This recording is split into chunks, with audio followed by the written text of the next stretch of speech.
Broadcasting from Ireland, featuring interviews with some of the biggest names in magic. Welcome to the Deceive Reality Podcast with your hosts, David Peace and Steve Spade. And we're back. Hi, everyone. Welcome back to the Deceive Reality Podcast. My name is David Peace, and I'm joined again by my co-host, Steve Spade. Steve, how are you doing? Oh, good, man. How are you?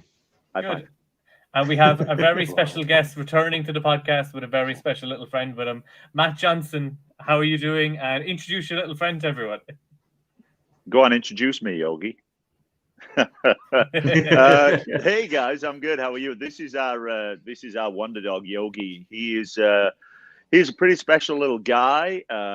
He loves kayaking, long walks in the park, greenies. You love greenies, don't you? Yeah, I know. Pina coladas. Yeah, pina coladas. Yeah, getting lost in the rain.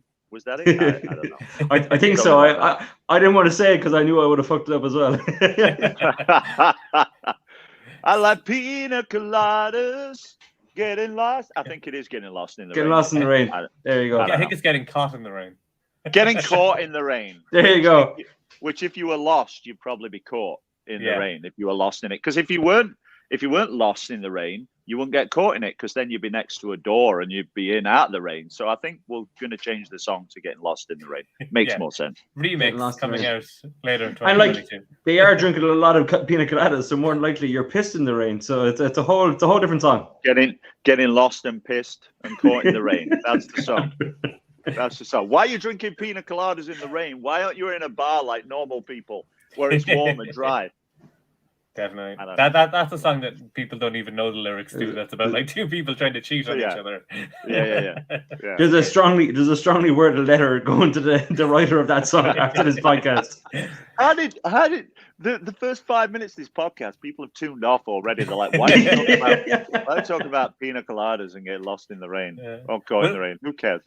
With a cute dog like that as well, all you need now is a dragon costume, and you can do your whole Piff the Magic Dragon act and really just really go from there. Yeah, totally. You know what? I don't know why I didn't think of it. It would have been a lot easier than locking myself underwater. But he's turning 11 this year. Yogi. He's got his own Instagram page, Yogi One Kanogi, not Kenobi, but Kanogi with a G. Yogi One Kanogi. He's got like 1,200 followers, and he gets up to all our ventures. He's a pretty cool little guy, aren't you, bud? Hey? Daddy's buddy, aren't you? I know. Awesome. It's so good. So this is obviously your second time on the podcast, which thank you for coming back. And I bet like since the last time you're getting stopped in the street and like just blown up since. Absolutely. What have you been up to since like the last year since you've been on the show? I love it. You're getting stopped in the street and blown up. Okay. You're getting stopped in the street, not for magic, just because I'm doing illegal stuff.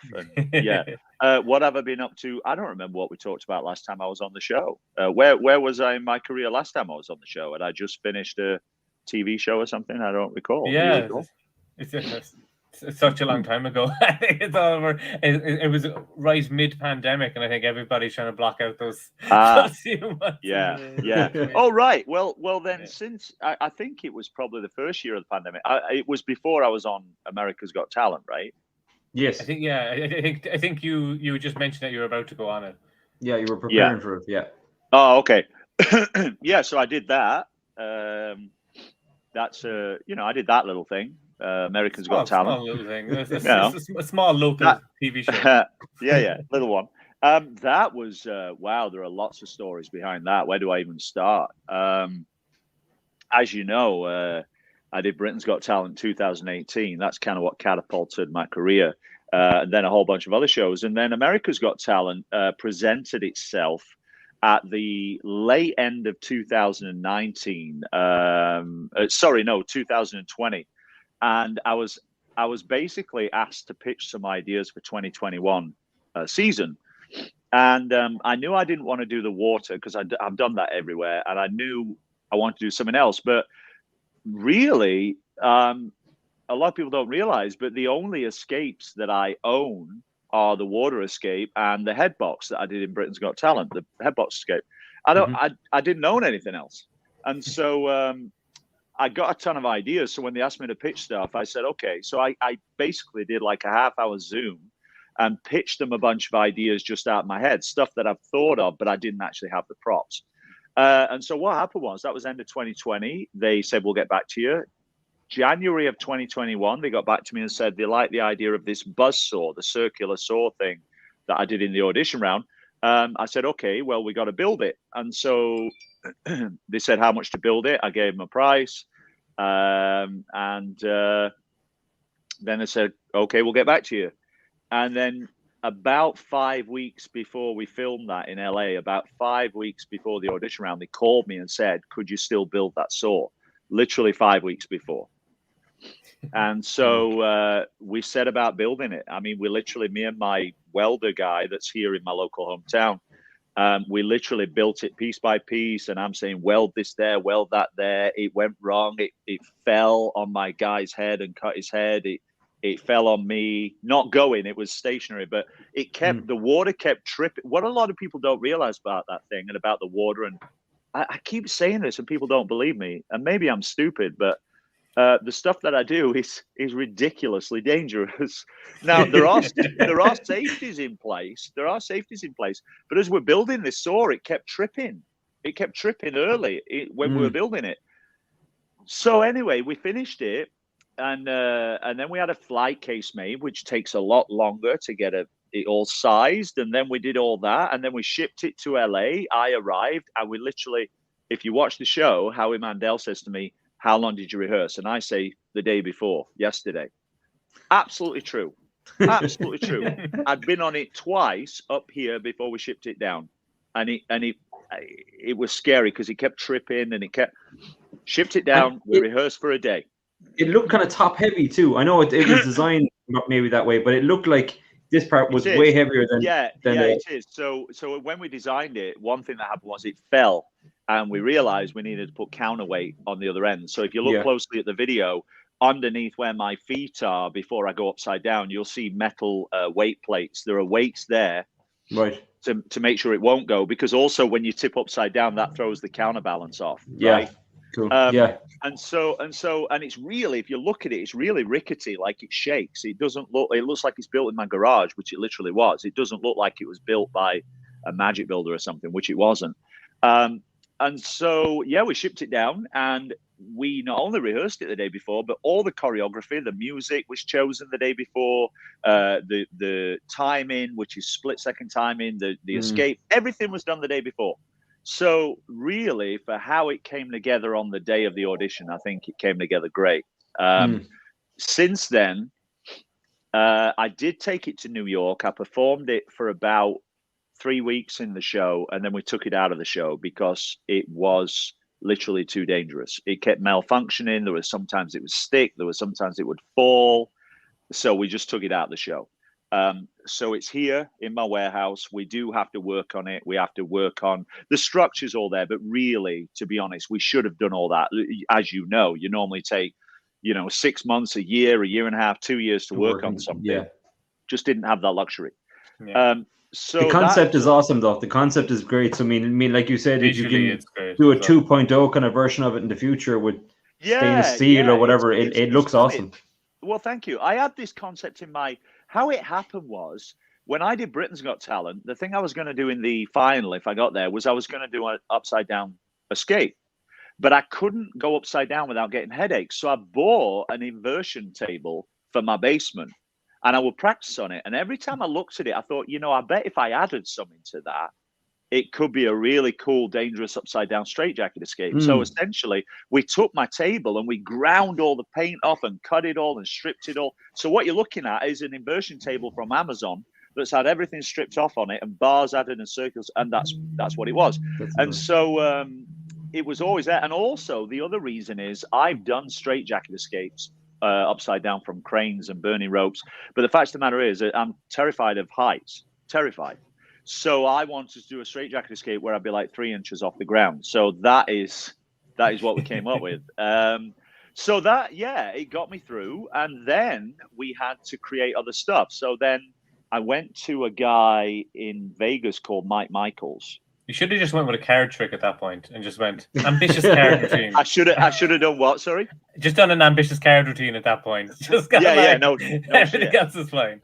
Yeah. Well, I made a rod for my own back. I wish I'd have started that way, but hey, that's why the beard's gone great. But we ended up going to Mike Michaels in Las Vegas, who's really well known for making like the Jaws of Death and all these different things. Yeah. And I got this concept that I pitched to Britain's Got Talent. It didn't go ahead, and I got this concept for a chainsaw coming at my face.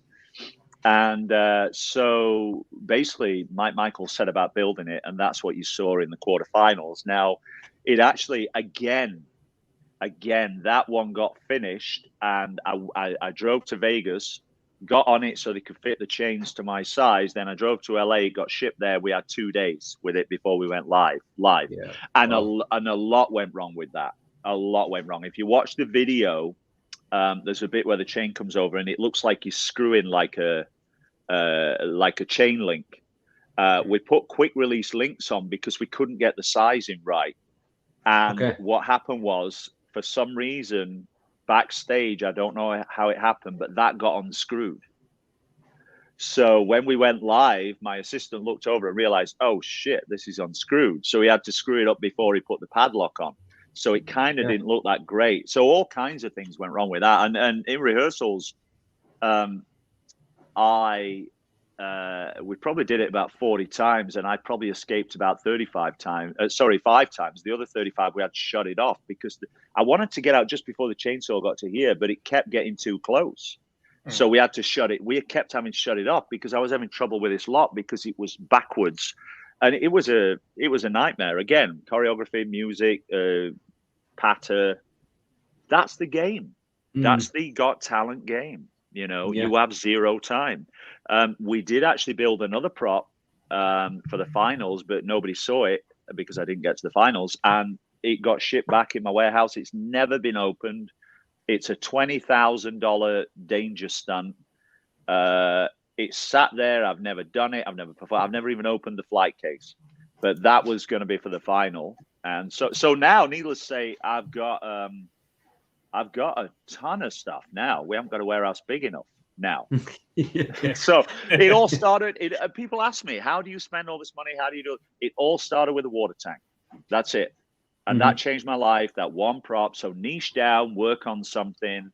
If you find that one thing, it can catapult you. And then everything else came after that. It wasn't a matter of having all this stuff in place before I started. It was that's kind of how it happened. Yeah. It's interesting how it was kind of like on the fly as well, because a lot of people say like don't go for the Got Talent shows unless you know what you're going to do in the semis, know what you're going to do in the finals, and have it all ready. But it's interesting to see, like, from the escape point of view, because it's the expensive building stuff, and probably the same for illusionists and stuff.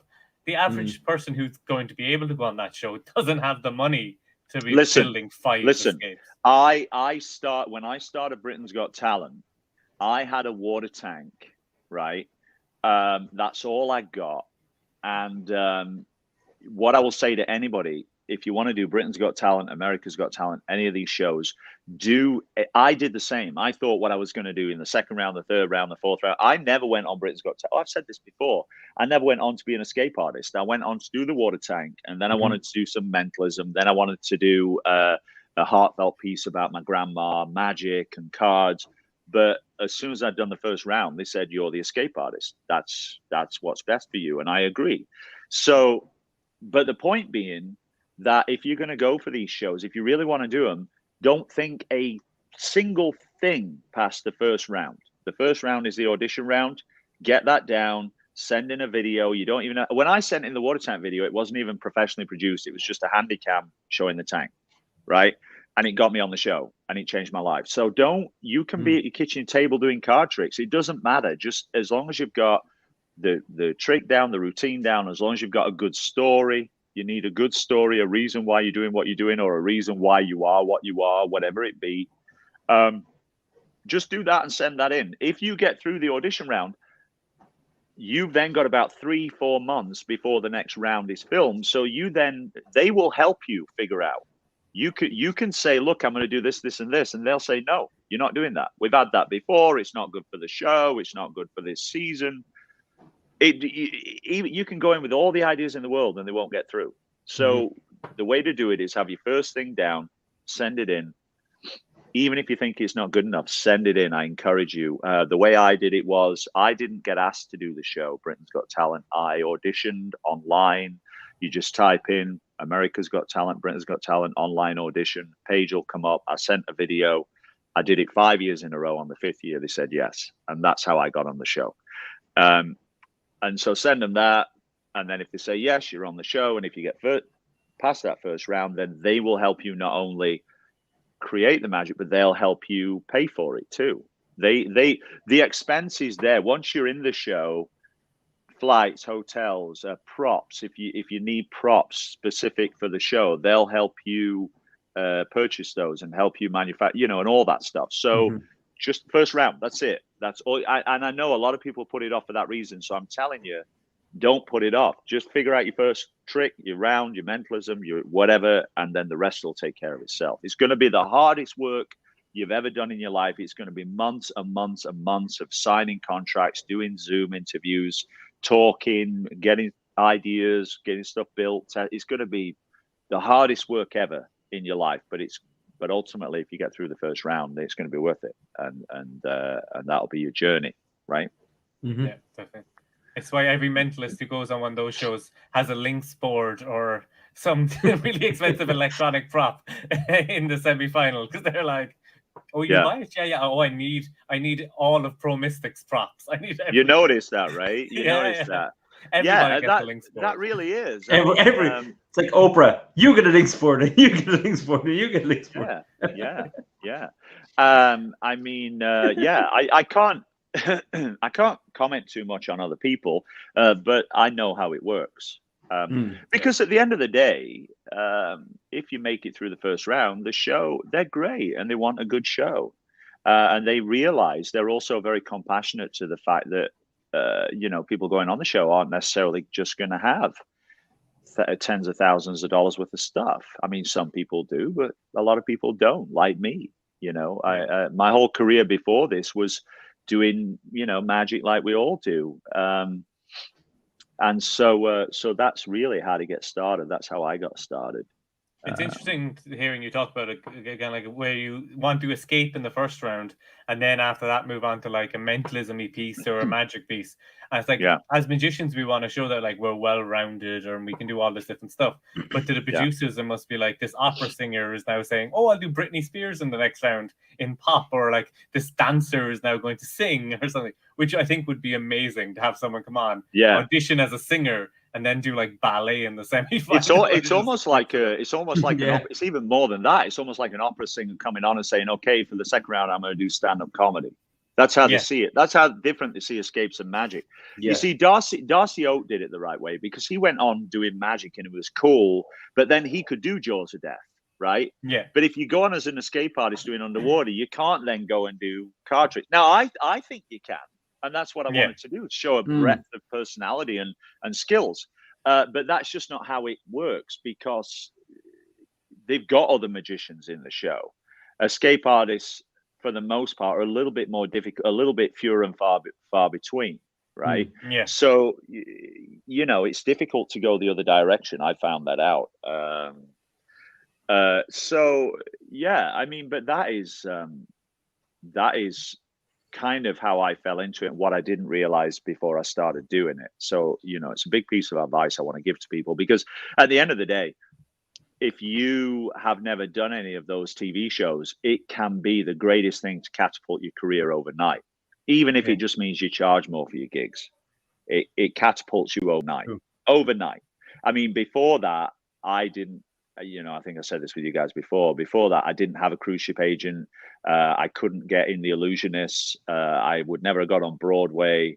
And literally, it's 4 years ago to now since I was on Britain's Got Talent. And in 4 years, I've toured with The Illusionists. I've done 3 months on Broadway. I've headlined cruise ships all over the world. I've done theaters, all other TV shows, all in 4 years. So it's not because I'm special or anything like that. It's just because I had something that just hit right at the right time, and I kind of niched it down with my image and everything, and it just hit right, and that's it. It can change your life. So I encourage anybody to do it. Absolutely. Definitely. What is it? Go on, Dave. I was just saying, you're saying with the 3 months in Broadway, I mean, that's one of those, I'm sure, bucket list type things for any performer, you know? Yeah, it was a huge bucket list type thing. I set out, when I finished Britain's Got Talent, I wrote a bucket list. That's when I did it. Actually, it's not true. I kind of wrote a bucket list before I did Britain's Got Talent, because that was obviously part of it. Once I did Britain's Got Talent, I realized that anything's possible. Then my bucket list got extended. And on that list were The Illusionists, you know, Broadway, obviously cruising, you know, other TV shows, and and so that bucket list, I don't have one anymore. That's not to say that there aren't other things I can do. There are always other things to attain to, but the bucket list that I had, I've pretty much done. There's only one thing on there I haven't done, and that's my own TV show. But to be honest, we've kind of started working on that a bit, and we'll see where that goes. But to be honest, it's not a matter of wanting to be a millionaire or it's none of those things. It's just a matter of doing what I love and being paid to do it and doing it for the rest of my life. And I had certain things that I wanted to do. I've done those. And now I'm quite content just performing and doing what I love, you know. So I think that's quite special that I've managed to achieve those things. I think because I had that bucket list, it kind of helped to motivate me every day to achieve those things. And again, it's not that I don't want to achieve things now. It's now my vision's changed. It's not like I have to write a bucket list. It's like, okay, I can do it. So whatever I want to do in my life is possible. So now it's not like, so now I don't have that there anymore. Certainly. But yeah, Broadway was a huge one, man. That was huge. Awesome. That was huge. And I almost didn't go. How it happened was I was here in 2021 in the summer, and I got a call from the producer who produced a few Broadway shows saying that he was a fan of mine from Britain's Got Talent. He'd seen me do the water escape, and did I want to be in the show? Now, I was already scheduled to do America's Got Talent quarterfinals, and I didn't know I could be there for the opening of the show, so I said I can't, and it sucked. But long story short, they found somebody else to do a water escape, and then it was about 2 weeks before the start of rehearsals in New York. I'd come off America's Got Talent at that point. I was done, and 2 weeks before I got the call, I was at home. And I got the call, are you still available? Because the guy we booked can't do it now because of health reasons. Are you still available? I said, yeah. And 2 weeks later, we were in New York. Really? Awesome. And we opened and then did a 3-month run. And it was living in Manhattan. It was an incredible, for a little guy from a magic shop in England, little kid, to make it to Broadway in New York doing 100 shows was absolutely, it never gets old. It never gets old. Blessed. Yes, you know. Some of the posts were great, man, and you could see as well, you know, that it was that you were really enjoying it. You know, it wasn't just putting up a post for the sake of it. You were meaning what you were saying about like how you've achieved this and that motivational. You know, you're driving people, because I think one side, especially being an escape artist, I think you have that ability to kind of show people that a lot of stuff is very possible if you put your mind to it and stuff like that. So I think using that in a motivational sense, it really does work. And you kind of find that sometimes that you do it without even being aware that you're doing it. I know I'm guilty of it myself. Yeah. I think, as you know, it's so important when you've kind of, I haven't reached pinnacle in my career by any means, but when you've kind of achieved things that you wanted to achieve, and you are humble enough to realize that you are blessed to be able to achieve those things, and you've worked hard for them, but it doesn't change you as a person. It's then so important to use that experience to motivate other people, and not only to motivate other people, but to share that information. You know, I've got my piece of the pie. I wish people would have been able to help me 5, 6, 7 years ago. Yeah. But either I was too shy to ask, or they didn't want to tell me, or whatever. So as anybody knows that reaches out to me, if you reach out to me and you kind of have a conversation with me, and, you know, we get that going, Then if you need help, I'll help you, because I've learned through the school of hard knocks. I've been there. And so I just want to share that, because I want to see everybody succeed. That is ultimately, I now can honestly say, hand on heart, that I'm living my best life. And it's not about being financially rich. It's about being it's about being rich in life. I can sit here and say, for the first time in my life, I have no stress. I love what I do. I wake up every morning, I can't wait. I love every experience life throws my way. And so it's taken a long time. I've gone through a lot of stress, a lot of hardship, a lot of no's, a lot of accidents, a lot of marriages. but I can tell you that I'm there. And so now that I'm there, it's the greatest place to be, because, you know, stress is going to put you in a box early, right? So if you can find that thing that you love and you're passionate about, then help motivate other people to find it too. That's the most important thing you can do in life. It's the greatest gift we have as human beings, is to motivate others to achieve their dreams, whatever they be, you know. So you're feeling very fulfilled now and very kind of inner peace of a sense. You need that to stay calm within being an escape artist as well. You know, if you're thinking about, you know, life issues or whatever, you're gonna mess up. You're gonna have accidents. You're gonna have something will happen in training. Yeah, you can't clear the head. Yeah. Especially the underwater stuff. You just can't. You can't mess around with it. I don't care what anybody says. Oh, it's this, it's fake, that, it's not that dangerous. He can hold his breath for 28 minutes. Until you're locked in a box, wrapped in chains and cuffs, regardless of whatever they think if they're faking it, until you're underwater, locked in a box, and you're in front of an audience, your anxiety's up because of that reason, and you've got a job to do, you cannot make, well, you can make a comment, you can say whatever you like, but you cannot understand what that's like and the different place you have to put yourself in mentally and physically to do that. You just can't. The people that I know that can understand that are Andrew Basso, are Crendel, are Jonathan Goodwin. I mean, these are the people, and yourself, Steve. I know you do escapes. These are the people that I know can understand that. It's not as easy as just buying a box and sticking your head underwater or sticking yourself in a box. I'm not saying you can't get there. Anybody can get there, but you've got to put in the time and the training and give it the respect it deserves. Because one day it's going to bite you in the ass. You know, it's bit me in the ass a couple of times. And it's a different discipline. It's a different discipline. It's just, you have to kind of live and breathe it. Really, it's not better. It's not better than being a card magician or a mentalist. It's not any harder, any better. It's just a different discipline that you have to learn if you want to be a good close-up magician. Well, actually, that's not right. You can be a good close-up magician with an invisible deck, but if you want to work on your craft. Then you're going to sit there in front of a mirror and work on your moves and your craft and your timing and your angles, and you're going to put in the time, and it's never going to stop. And that's the same with being an escape artist. It's exactly the same. You have to work on it day in, day out. You're like a machine, and that's that's even if you're underwater and you can do 28 minutes underwater or whatever time you have, and then you get on stage and suddenly your throat has gone dry. And now you have a little tickle at the back of your throat as you're putting yourself in, and a cough, a sneeze, anything at the wrong time. The worst thing that can happen underwater is a sneeze. Yeah. There's no way out. There's no way out. If that happens, there's no way. You're done. Fortunately, knock on wood, I've never had a sneeze. I think I have in rehearsals, but live, I've never had a sneeze. Holding your breath in a swimming pool, relaxed, is one thing.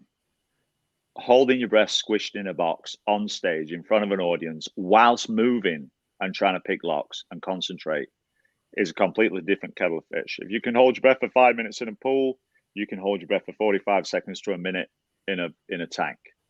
And then every minute after that, every second after that, you are just fighting for your life.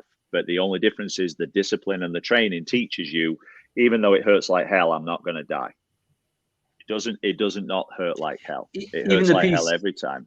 Even the piece that you did in the James Corden, even it was more of a kind of a comedy sketch in a sense. I mean, you're still doing it. You know what I mean? Even people are like, oh, but that's just like a lead into an ad break, or whatever. but you're still doing the stunt. With James Corden, every time I have to react or hammer on the box or do whatever, that burns oxygen and it takes muscle memory and it takes energy.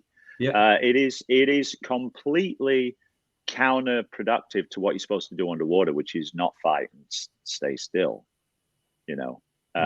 So yeah, it's tough, but that's why there are not many people in the world that get called on to do it. And it's been it's 4 years since BGT, but since I started going underwater and all that stuff for the reason of that, it's been about a 6-year journey, and it still doesn't get easier, and it's still I've had accidents, but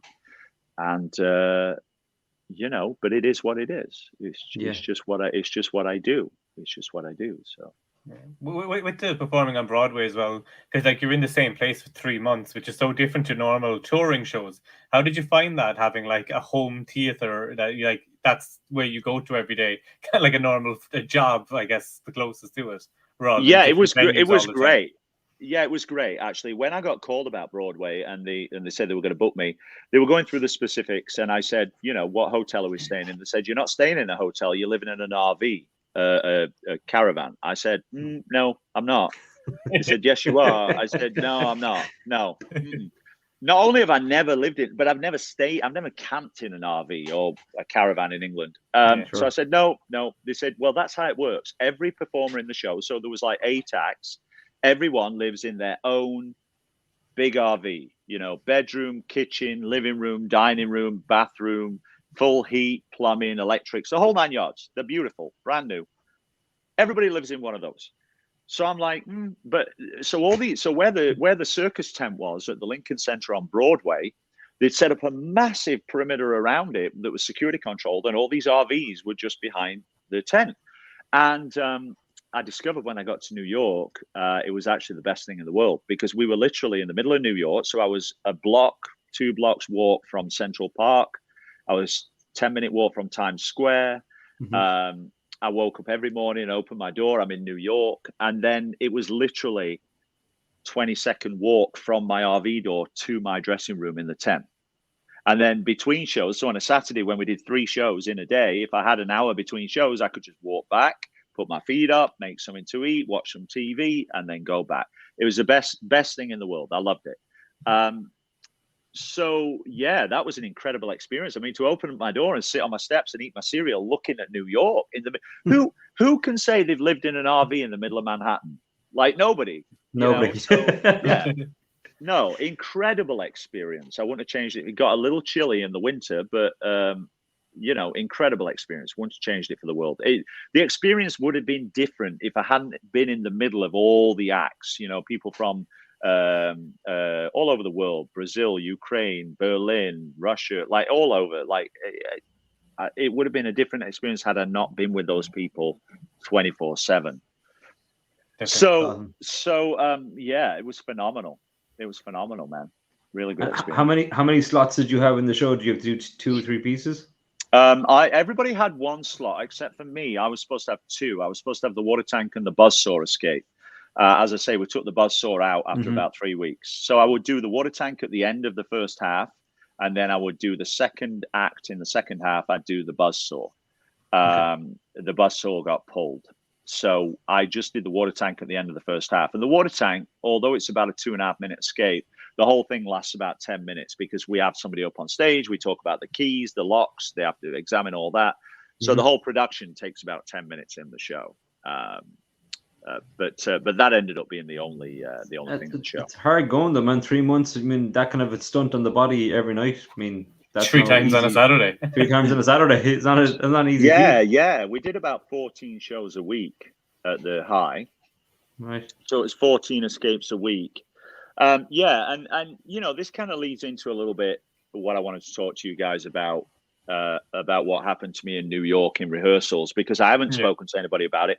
Funnily enough, I post on social media every day, but I haven't posted on social media at all about this experience. So I figured I'd tell you about it here.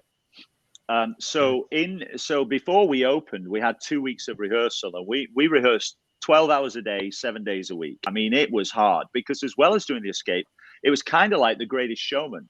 So at the start, there was a production. We were all singing, and I know me singing, but we were all singing and dancing, and there was a costume change. And then at the end, we come out and it's singing, and like The Greatest Showman. So we had to choreograph all these. We had to work on these routines and songs and steps and all that. And so we did that for 2 weeks. And at the end of that 2 weeks, I had to fly back to England for 3 days because my dad died.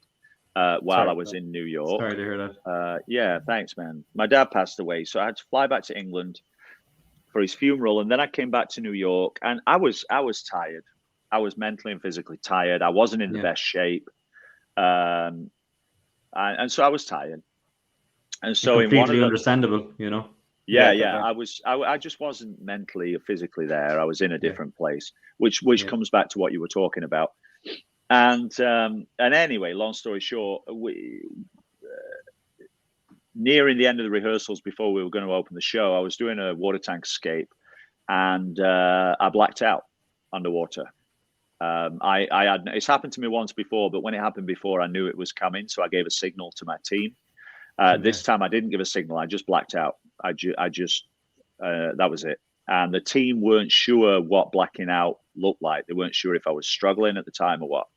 So it took a little bit longer to get me out. In fact, they actually smashed the side of the tank with a sledgehammer. Jesus. And so they got me out. I wasn't conscious. I was gone, essentially. And so they gave me mouth to mouth, and they gave me chest compressions, and then strapped me up with leads and cables and stuff. Anyway, long story short, I came round, and so that happened. And so the owner of the show, Nick Wallender, who's a very famous tightrope walker, he basically put his trust in me and had another tank made. And we took the escape out of the show when we opened for the first week. I just did the buzzsaw. Mm-hmm. And then he had a tank made, and then I spent couple of weeks working my ass off, like exercising and breath holding and dry holding, and just as much as I possibly could. And I got into peak shape, and then mentally I just got myself to a place where I could do it. And then we put it in the show, and we did almost 100 underwater escapes after that. Wow. So it was bad. I had some discussions afterwards with a guy called Kevin Ridgway, who is the partner, I'm not sure, of a lady in the States called Lady Houdini, who has had numerous blackouts underwater herself. Yes. And so we had a good discussion, and he's very knowledgeable when it comes to these things. And I learned that what I had was what's called an apnea seizure. And so essentially what happens is when the body decides that it is starved of oxygen to the point that this is going to be life-threatening, the brain shuts the oxygen off to the entire body except for the brain. Because obviously once the brain loses oxygen, it's dead, and that's it. You're done. So it shuts oxygen off. So you have a blackout. You have a seizure. Your whole body seizes underwater, and then your brain's still alive. At the same time, your larynx closes. It's a mechanism in the body that stops water coming in. That lasts for, 10 or 12 seconds until your body relaxes, and then you take water in. So essentially, I had an apnea seizure, and that's brought on by stress. It's brought on by lack of sleep, lack of energy, not being hydrated. Lack of sugar, all those things caused this. And so I had this, and it was the worst one of my career. So I exercised hard, I worked hard, and then what I learned was that I needed to hydrate and I needed to eat. I would never eat before an act, but I learned I needed to. So if you're ever going to think about doing this stuff, what I would do is before every show in my dressing room, I would have a bottle of water to make sure the throat wasn't dry and to hydrate, and I'd have a cereal bar, little Kellogg's cereal bar things. Yeah. And I'd eat that to get some energy and get my sugars up, and water, and and I'd do a breath hold. I'd do a 30-minute breathing hold exercise before I went on stage every show. And that conditioned my body and my brain to help me then not have that happen again. So knock on wood, it's not happened again. And that's how I got through it. It's two different scenarios, though. Like being conditioned and being ready to go at a drop of a hat, which you are, when you're seasoned and you're performing all the time. But when you have some like personal issues in your life and you lose your dad and everything, you're not thinking Matt Johnson, the escape artist. You're thinking Matt Johnson, the little boy who lost his dad. It's a different mindset. Like it changes completely, and it's very hard to switch that on and off. It really does, Steve. The problem is you guys know, and any performer knows, when you walk on stage, you have to let it all go. It can't exist. And that's the same for your own safety, your life, as it is for giving the enjoyment to the audience that the audience deserves. You can't take any drama on stage with you. You can't. No baggage. Yeah. So when you get in a water tank, you have to go in there and you have to, the only things your brain can be focused on are you picking locks and listening to the music and your choreography and you're acting before you get in. That's the only thing your brain can focus on. Otherwise, it has to stay completely blank. It has to be, there's nothing there. Otherwise, you're going to die. Your life's on the line. You can't be thinking about other shit. You just can't. 100%. I mean, I'm sure subconsciously it was just, there, you wouldn't, you weren't able to switch off from it. Scary situation to be in, though, man. I mean, Jesus, and I mean, to come back within a week as well. I mean, there's some performers they mightn't come back ever, or might come back in a year's time when they got time to reflect. But fair play for getting back on the horse and going. Yeah, I don't know. The only thing I can put it to is that by that point I'd already had a few years doing it, and I'd already had a drowning accident, so I knew I could do it. And the other side of it is that when there's a carrot dangling in front of your face of 3 months' wages on New York and paying your bills, and you haven't worked 2 years, you'd be surprised what you can do. You know what I mean? Yeah. True. And at the end of the day, though, if you're a professional, it's not just that. It's that everybody in that show is relying on you to do your job. Simple as that. It's not about letting me down. It's about letting everybody else down. And that, as much as I didn't want to go back and do it, as much as it was painful and as much as it was a pain, and I had to live like a machine for 3 months, getting water and get food, that's your job. That's your job. So you either do it or you don't. But if you don't, then you're not going to get another job like that. It was handy having the other escape with the buzzsaw, so even like getting back on stage without having to be immediately that underwater escape, that you could do the upside down buzzsaw or something like that, is just like getting back into the swing of escapes and that sort of stuff. It was very kind of the producers to understand where I was at. They understood. They were great, and it was very kind of them to let me do that. Obviously smart of them too, because they don't want any accidents happening in front of a live audience, but it meant that it gave me the breathing room, but also it meant that I was on stage for 3 shows doing the buzzsaw, and then between shows I was in the water tank trying to hold my breath, and then I was back on stage, and then at night I was holding my breath, and in the morning I was holding my breath, and that's just what it takes. I mean, it is difficult, it's tough, it's laborious. You look at it and think, why am I doing this? But you realize it's because you love it and it's what you're meant to do, and it pays the bills, and you have the greatest job in the world because you're doing what you love, and traveling the world, regardless of how hard it is. I've never worked as hard since Britain's Got Talent in my life, on my career, as I have on and off stage for the last 4 years. Never. It's tiring. It's exhausting. But it's also the greatest thing I've ever done. So, be careful what you wish for, because you might just get it. Yeah. Double-edged sword. Yeah, for sure. It really is that thing of the classic saying, if you do what you love, you never work a day in your life. But it's like, it's still, at the end of the day when you're tired, it still feels like work. You do. That's what my dad used to say to me. He also used to say, become good at something and one day somebody will pay you for it. Put all your efforts into it. Absolutely true. Absolutely true. You have to do something because you love it and you're passionate about it, without the end goal being, I think too many people, I'm guilty of it too. I did it before I did water and escapes, is that we think, okay, I want to make more money, so I'm going to do whatever I have to do. I'm just going to do this to make more money.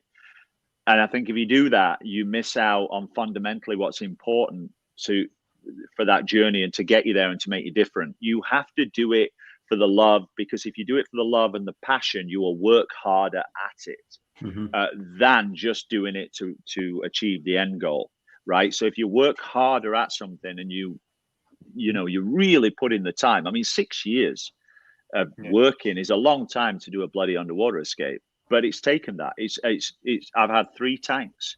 One broke, one was smashed, and we're on the 3rd tank. What started off as a $1,500 water tank is now my water tank is worth about $10,000. Now it's on a frame with a ladder. I've just had another tank made because mine was stuck in the States and I had to ship one out, which is on its way to England.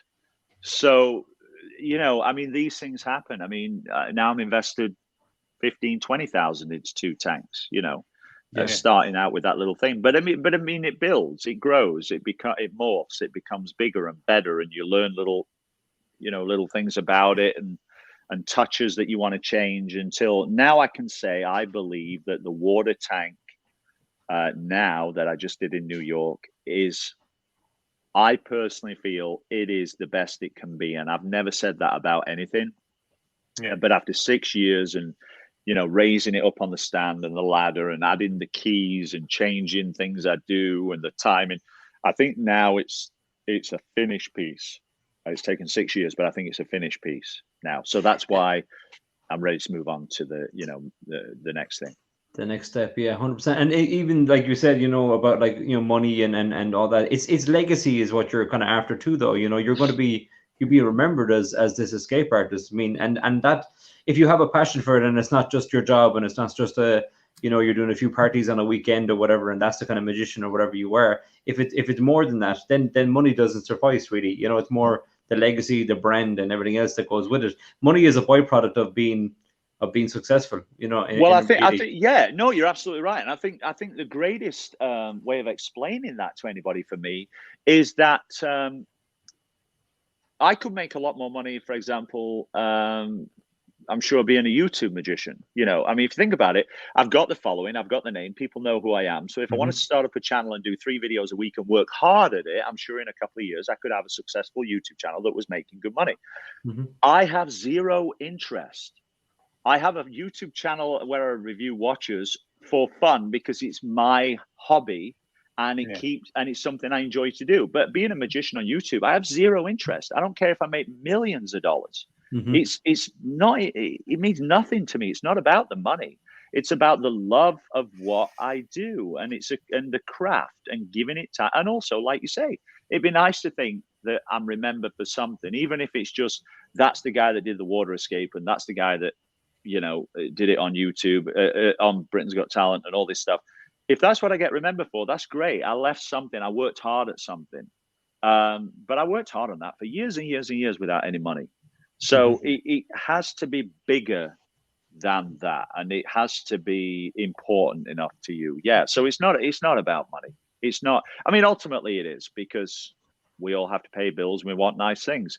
And I never thought I'd say that because it was always about money, but now it's not about money.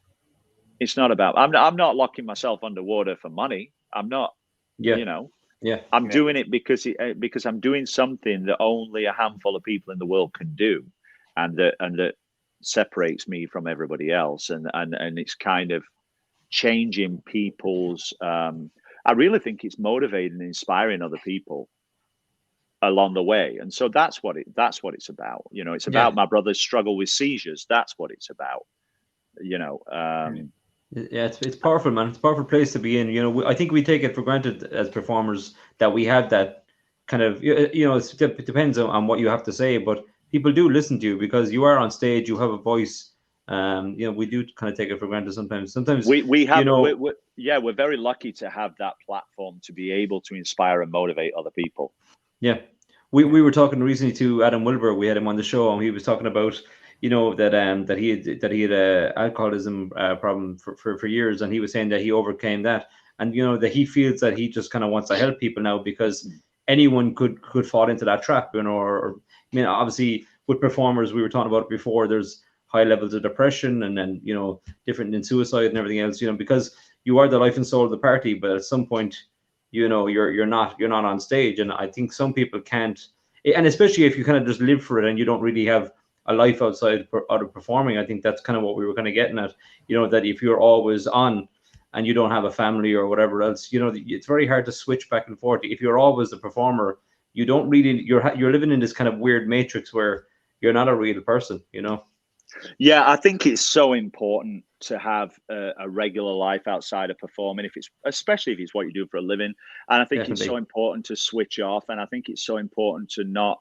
Well, I don't necessarily surround myself with magicians all the time, but for some people that's important. That's okay too. But to do whatever it is that allows you to switch off. So switching off is being with other magicians and jamming out. That's cool. But whatever it is you can do to switch off out of it. I mean, I think I've said this before. If you come in my home, there is zero magic. There is nothing on any floor in this house. There is nothing except for my office. And if you open that door, it's like Aladdin's cave. I mean, it's literally. My wife would love that. There's magic everywhere in my house. Oh, really? Oh, really? Yeah. I just leave decks of cards lying around. Get a room, man. You got to get a room. It's you know, it's 12-foot ceiling and it's wall to wall me. It's posters and pictures and accomplishments of me. And people go, this is so egotistical. And I go, no, it's not, because nobody ever goes in there except for me. It's not a way of being egotistical. It's a way of surrounding myself with my achievements. So when I go in there and I have a whiskey and sit on my couch and listen to records, I can look round on an evening and think, I accomplished all of that. And that drives me to keep accomplishing. It's not for anybody else. Yeah. Right. So I think it's that's powerful. You know, it's important to stay motivated. Yeah, you're your own critic then, you know, and that's probably the best critic. Because I mean, I hate when like you know you're getting opinions from people who haven't done it or haven't even contemplated it. You know what I mean? But they're always the ones with the opinion. But they've never done anything dangerous in their life. You know, they probably they can't parallel park, let alone jump off something dangerous. You know. That's too soon. Just because I crashed recently. That's too soon, Steve. That's too soon. See, he does dangerous stuff. David does dangerous stuff. Yeah. I reversed the car into another. Dave, you weren't even blindfolded. Shut up. No, I was blindfolded by distraction. But it's okay, man. It's okay. Whatever people's opinions are and stuff, it's okay. It's really okay. I think that's the other thing is that I remember years ago I would always care about what other magicians thought of me, or if I walked on stage and I had to do magic for magicians, I'd be terrified because I think, am I good enough? Am I going to come up to their expectations? Is my double lift good enough? All this stuff. I don't care anymore. It doesn't matter. It doesn't matter because the proof to me, I'm not the best. I'm by far from the best, but the proof to me is in what my audience thinks and the reaction I get.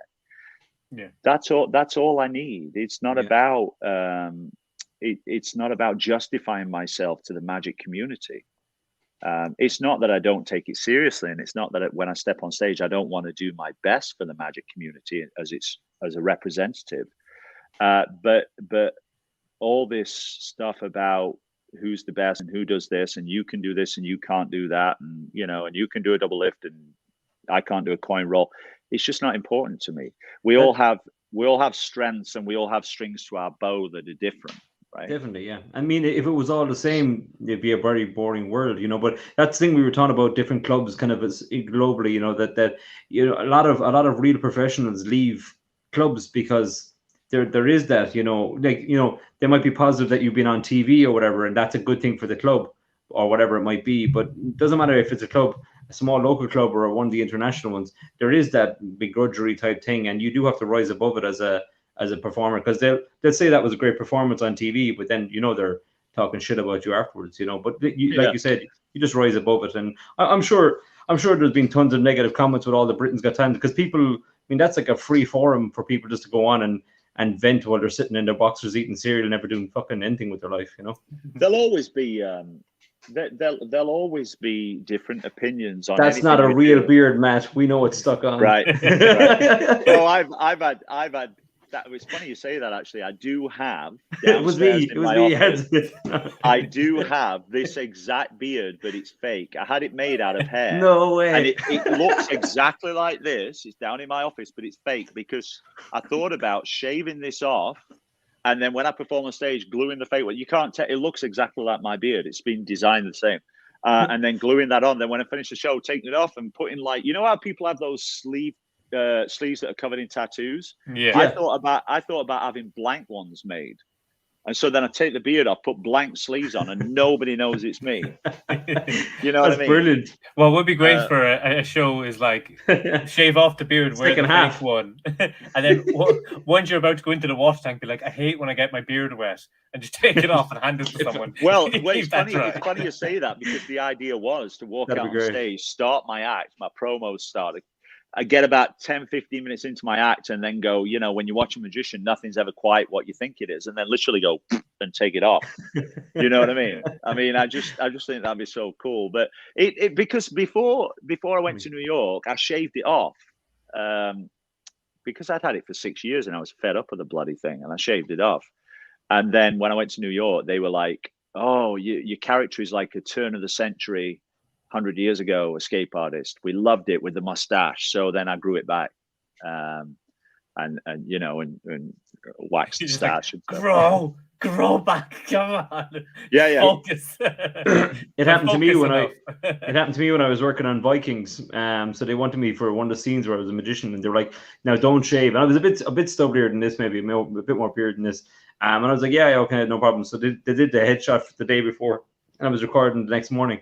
And I went in, but when I went to the hotel, I was like, I'll just tidy it up a little bit, and I just did too much. I just went down too far or whatever. So when they came in, they were like, "Okay, we're gonna have to take it all off." So, and I was like, now I look like a 10-year-old boy. What the fuck? So yeah, I shouldn't have touched it. But yeah, they got really pissed off. They were like, "It's in your contract not to touch your facial hair."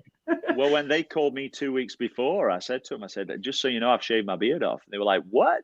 Yeah. So it took me a while. It grew back over the season, but now it's back. You know, I do. I mean, it's not as long as it was, but I do like it. It is part of the look. I do look a lot younger without it, because now that I'm getting close to 50, I mean, when I shave this off, I look a lot younger without it.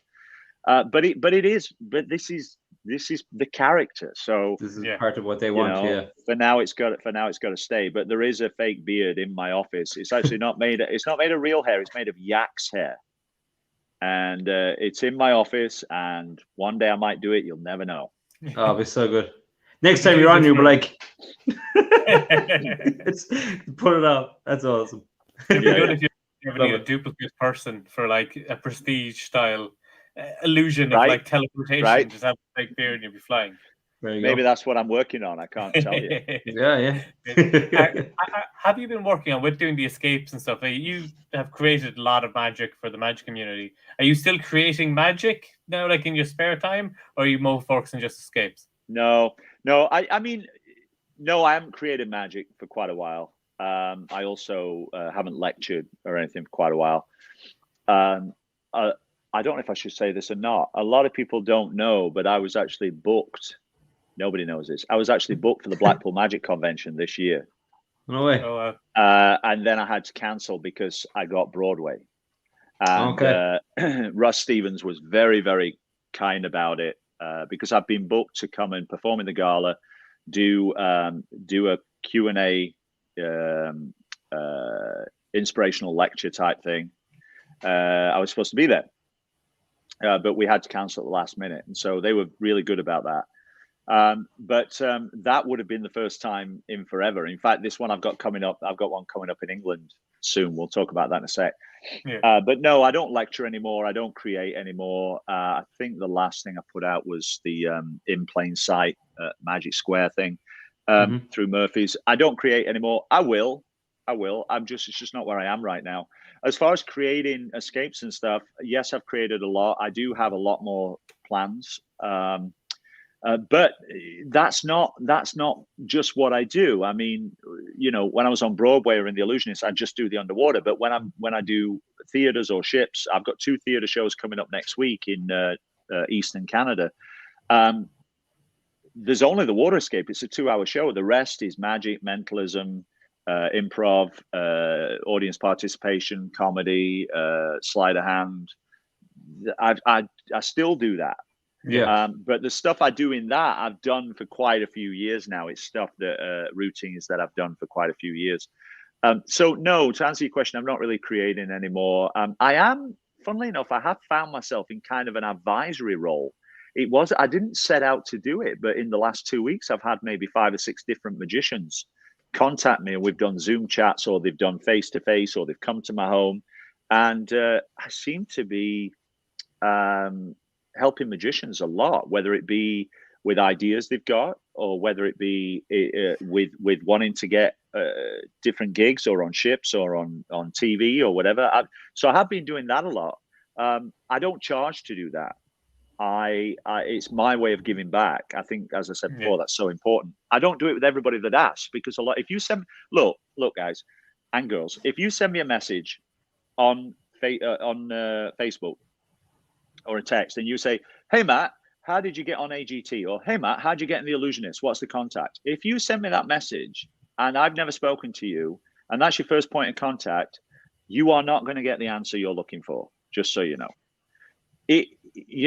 It takes a bit more with me. I need buttering up. You know what I mean? Like, my point is, although I'm here to share and I'm here to help people grow, and I want everybody to get to where they need to be, you can't just reach out to somebody you don't know and ask these very important questions. Life doesn't work that way. Yeah. I want to see that you're willing to put in more effort than that in order for me to give you my time, because I'm not going to charge you for it. A lot of magicians will charge you for that time. I don't charge for it. I make a living. I share because I want to share and help people improve, but I'm not just going to do that because you asked me right off the bat, how do you do this? It's just not going to happen that way. I had people before asking me straight up, like, how do you become a TV consultant, and where did you buy your straitjacket? And when I'm like, what? Fuck off. Like, what? Are you serious? What's your address? I want to call over. Yeah. I mean, it just, I know. It just doesn't, though. I like to think that my time and my effort in this business is worth something, even if it's a bit more of a chat. Yeah. But no, so I'm not doing it right now. I possibly will, but I have got something coming up in the UK, and so I'll tell you that if I can. Definitely, that'd be great.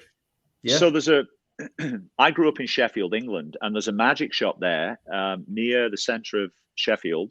It's called the Magic Lounge, and it's magic spelled MAGICK. It used to be called Magic Enterprises. Now it's called the Magic Lounge. If you've never been, it is well worth an overnight trip to Sheffield. I'm serious. It is the most coolest building. You walk in, it's an entire magic studio. There's a stage at one end, wall to wall books and props, and I mean, it's incredible. Then to the left, you walk up some stairs, and now you're in a bazaar room that's got shelves with bizarre and weird, funky objects and stuff. It's the coolest place. And Russell Hall, who runs it, his apartment is above it.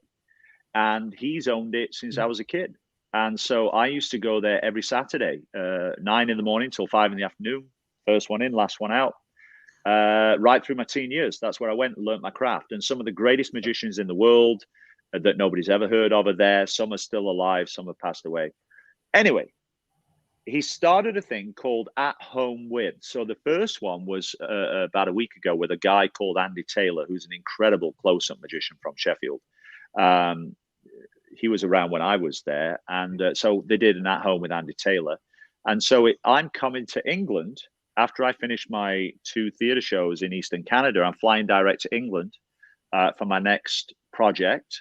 But before I do that, I'm going to do an At Home with Matt Johnson. So it's going to be me on stage with Russell, a big TV. We're going to show highlights, videos of my career, pictures. We're going to talk about my accidents. We're going to talk about inspiring people. People get to ask me questions. It's going to be really, really inspiring and motivational. And so, if anything, that's kind of what I want to do now. Yeah. If I lecture, I think there's enough tricks out there. Yeah. I think inspiring people how to use those and get where they need to be. So we're doing that. It's Magic Lounge. It's going to be on Thursday, the 14th of April. It starts at 8 p.m., finishes at 10 p.m. It's about 2 hours. And I'm going to give you a phone number. The guy's called Russell Hall, good friend of mine. It's almost sold out because the Magic Lounge is a pretty small venue. It's £10 a seat. That's it. And it's a pretty small venue. So it's almost sold out, actually. There is a page for it. You can check it out on Facebook. But if you call the number 0114 276 0482. So 0114-276-0482. That gets you through to the Magic Lounge. You can just book a seat over the phone, and that's it. And it's going to be a great night. So I'm really excited for that, because that's my first time doing anything like that for years. And I'm really excited to hopefully inspire and help some people and motivate some people to kind of get where they need to be.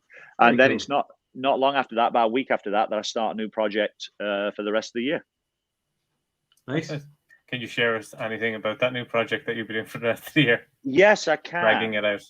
Yes, I can. I've not put it on my socials yet. We're getting all the exclusives. You are, yeah. I haven't talked to anybody about it yet. I'll give you a little picture here. I think I did post this on my Facebook, actually. So here's a picture. So if Awesome. you look, that is a person right there, which gives you some sizing of the theater stage. And that right there in the middle is a lift that comes up out of the floor. Mm-hmm. And the theater is surrounded 270 degrees. So what this is as many people know, I've cruised for quite a while. And so finally, celebrity cruisers who I've cruised with for quite a while at the moment are building a brand new ship in France called the Beyond. And it's going to be their flagship ship. It's a huge ship, absolutely beautiful. And so its inaugural sail will be out of England on, I think, the 20th of April. It's either 20th or 21st is the inaugural sail. And then as of the 27th, it starts taking passengers. So I've always really enjoyed cruising. A couple of reasons I stopped cruising were A, to pursue other opportunities that were on my bucket list. B, because I could never have a regular schedule, and C, because the money was good, but not quite good enough. So all of those things have come together now because, and also I never cruised in Europe because I live in North America. And so North American magicians get put on North American ships.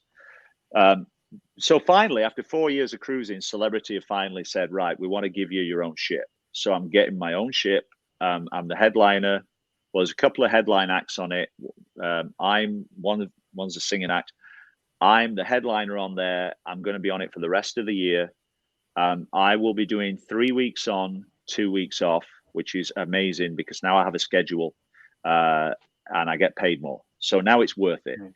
And they also wanted my full show. So they didn't just want me flying on. They wanted my levitation. They wanted my water tank. Unfortunately, the water tank's been taken out of the show because the whole stage is LEDs as well. Okay. So they're a bit worried about me screwing this brand new ship up. So, so we are going to be doing, there'll be a 45-minute show to start, which will show on one day, 7 o'clock and 9 o'clock shows. Once that's settled in, there will be another 45-minute show that's different that will be added. But the show that's going to be on there, we're going to be doing a lot of magic, a lot of mentalism. I'm going to be talking about my life story. We're going to be doing a levitation of an audience member. We're going to be doing an upside down straitjacket escape. Even though I don't like heights, we're going to do it anyway. 3 inches off the ground. Yeah, I wish. I wish. I'm trying to get the buzzsaw finished so I can get that on instead. But no, I'm going to be hanging high above the stage. We're going to be doing some really cool. So that video wall is ginormous. It's a very unusual size. So right now I've got an animator working on lots of different images and animated video images for that screen. So it's going to feel like you're in kind of this other world. You know what I mean? Yeah. So, very cool. So yeah, we're working on all that. That's where I'll be for the rest of the year. Once I have the exact schedule, I'll post it to my socials. So if anybody wants to come out, and here's the thing, it's in the Mediterranean. So I'm not going to be here. I'm going to be in the Med, and I'll be cruising out of either Southampton, Rome, or Barcelona, and it will change. And that's where we're going to be. So I'll be on till December 11th. Then I come home for Christmas and New Year. And then if it's all being well, if it's gone well, then I will sign up for all of next year as well. Because ultimately, at the end of the day, what I've always wanted is a home where I can just have a regular gig and I can have time off and I can, make a decent living and have a great stage and great crew and great lighting and my show can be a home, right? So that's ultimately what's happening. I've been here now for about 2 months working on it. and we're getting there. It's a lot of work, but we're slowly getting there. So Amazing, man. Congrats. Yeah, yeah. definitely. Thank Brilliant. you. Thank you. So I'm not going to be chasing off around the world. That's what's going to be happening. And then that show will grow. So the other thing we've done is I've just got a brand new warehouse space, which is brand new. It's like something like 1,200-1,400 square feet, 17-foot ceilings, and all of my escapes are going to be in there, assembled, unpacked. And then between contracts, I'll be going in there and rehearsing everything. So things like the buzzsaw, the chainsaw from America's Got Talent, they may end up in that show. It's just going to be, kind of getting them where they need to be, flying them over. Yeah. But a lot of that stuff may end up in the show as well. We're just kind of playing with that right now. That's awesome. On your weeks off, then just give that fake beard you have to Steve, and he'll just fly in and do the show for you. Now it's interesting you say that, because my agent right now is trying to lock down somebody to do the other 2 weeks when I'm not there. Probably what they'll do is fly in. Most cruise ships do fly in, fly off magicians.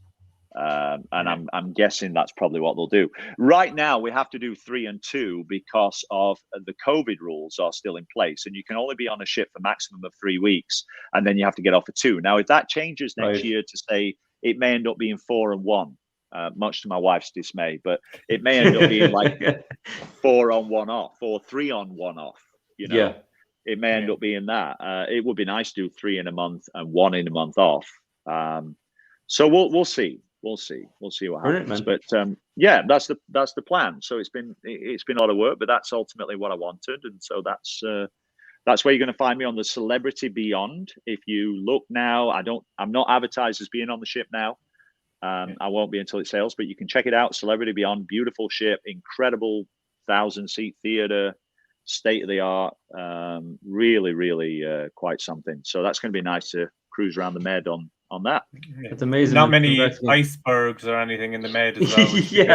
Giant Not at the moment.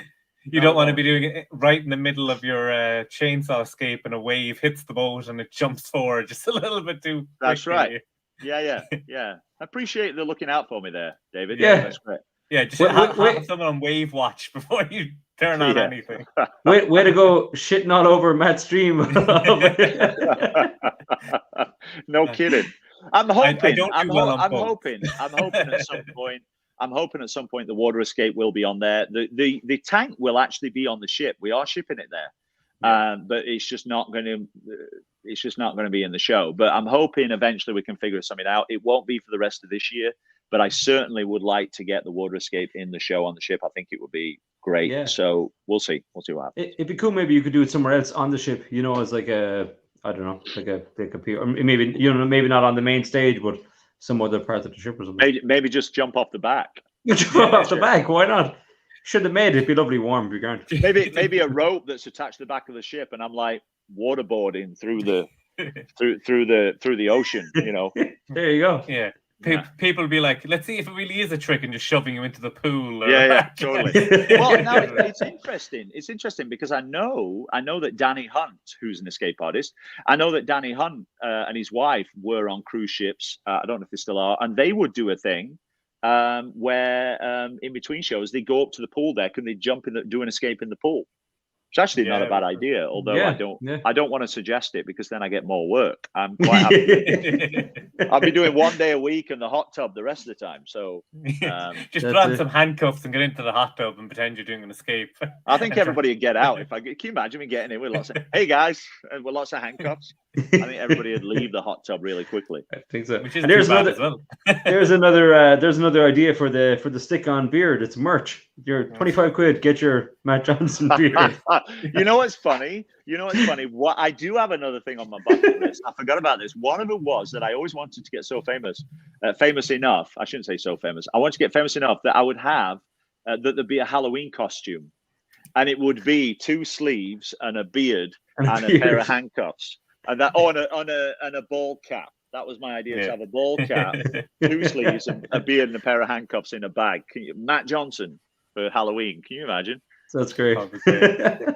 You should still come up with a routine where you do like a do as I do, where you get an audience member up and they have to put on fake sleeves, they have to put on a fake beard, put on a ball cap, and then that's a great idea. And then sell the packs afterwards. Yeah, then sell the packs afterwards. You know what? Actually, that's really funny. You know the instant magician. Imagine if you had a shirt and it's got tattoos on it, and then you put a beard on them, and they're like, "You're instant Matt Johnson." That's funny, actually. That's really funny. Just need a good do as I do routine and you're done. Yeah. So such a cheesy beard and copy too that it actually is really funny. That's a really good idea. Yeah, just buy a bad Santa beard and color in a bit black. Spray it black. Yeah. You're fine. Absolutely. That'd be great.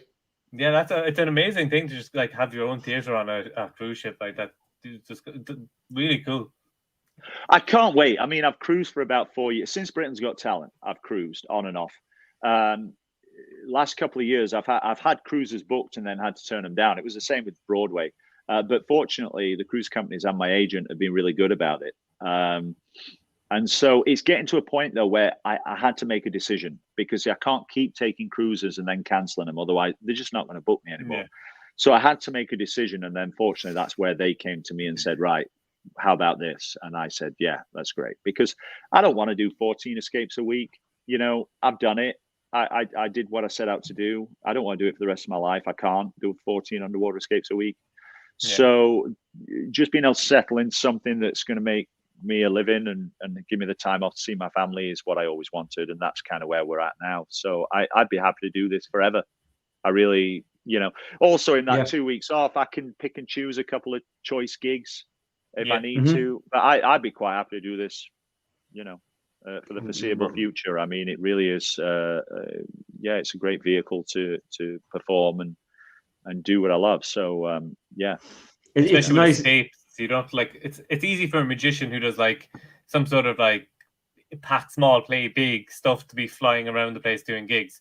But when you're bringing a water tank or a big chainsaw or a big spiral steel, it's not exactly portable. So it's great having like a home base that you can just leave. Well, I mean, to be honest, for the last 4 years, I've been cruising, and that's exactly what I do. I don't take any escapes. My whole act, 2 45-minute acts fit in my carry-on bag for a 1,000-seat theater. I've worked really hard to make that happen.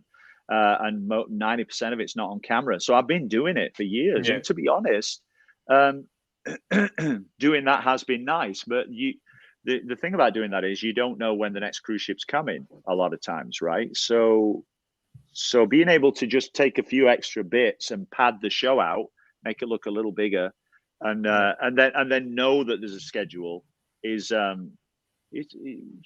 ultimately the best thing. I mean, fly on, fly off is fun too, but I'm excited. It allows me to do a few things that I haven't done before that I, you know, production wise too. It allows me to do kind of experiment a bit more. So I think it's going to be cool. These are all my ideas coming out of my head, by the way. Just Your horns.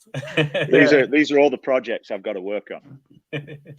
No, that's brilliant. And now, you know, obviously now, like Adele getting to Vegas as well. Now, don't fuck it up by being a diva. You know, you just have to roll with the punches. that hasn't always, I think it always has been on my bucket list, Vegas. Yeah. Interestingly enough, I don't know how much it is anymore, to be honest, because Vegas is really, for me, it's just a different location. It's not the pinnacle of my, it wouldn't be the pinnacle of my career. It's just a different location, and I've already got a pretty successful career. So I don't know, and I like being here in Canada. So I don't know.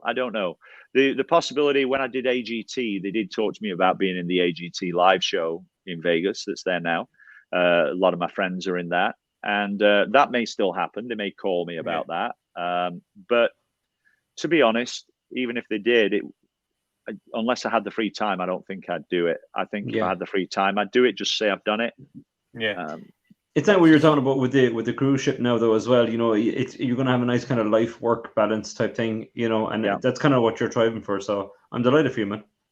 Yeah, thank you. Yeah, that's exactly what I'm striving for. That's what I've always strived for. I think when I was younger, I didn't realize it at the time because I had the energy and I had the, you know, to travel around and do all this stuff. But now I'm getting older and I'm married and I'm settled. And so I just need a bit of a balance, and that's what this offers me. So unless something dramatically better for my career came along, I can't see me changing it anytime soon, to be honest.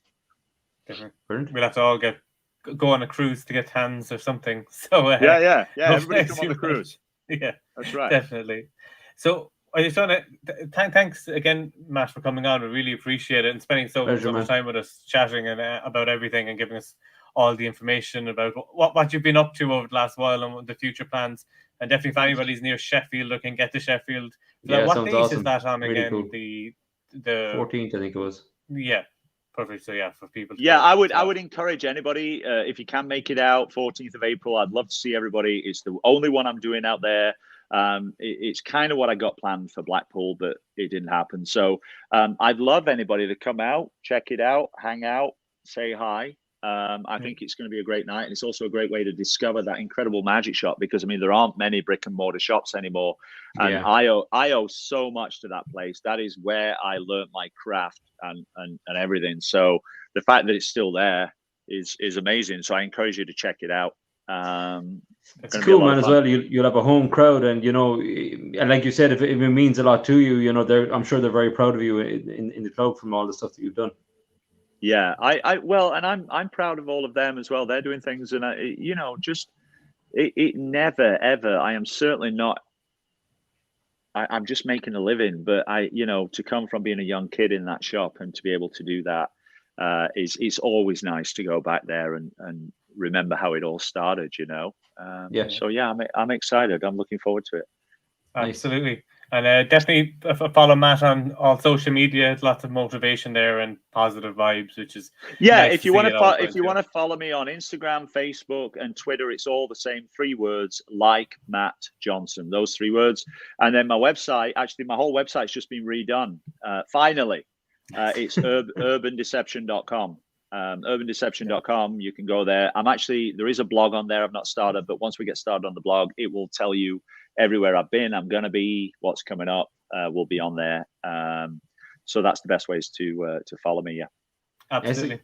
And definitely, if you want to follow us, it's Deceive Reality Ireland on Instagram and everything like that, and at David Peace Magic, at Peace David Magic. And if you're watching us on YouTube, please hit the like button, subscribe, all those YouTubey things where stuff goes bad. And then as well, if you're listening on audio only, make sure as well that you follow us for all the other upcoming podcasts. So thanks again, Matt, for coming on, and for everybody watching. We really appreciate it, and we'll be back again next week with more interviews, lots of stuff coming up. And check out, I've got some reviews coming out of new products as well all the time, so keep an eye out for it. Matt, pleasure to have you on again, man. Always good to have you on. My absolute pleasure, guys. Thank you so much, and I hope to see you one of these days. Maybe when I'm in England, we can set something up. Yeah. Let's catch up soon, and definitely all the exclusives and everything. I'm delighted for you. It's brilliant, and we'll shout loud and clear. And obviously, your motto is never give up, and I think you're a testament to that statement. Definitely. Right there, my friends. Yeah, absolutely. Never give up in life. Just keep going for it, one step at a time. So take care. Thanks for having me, guys.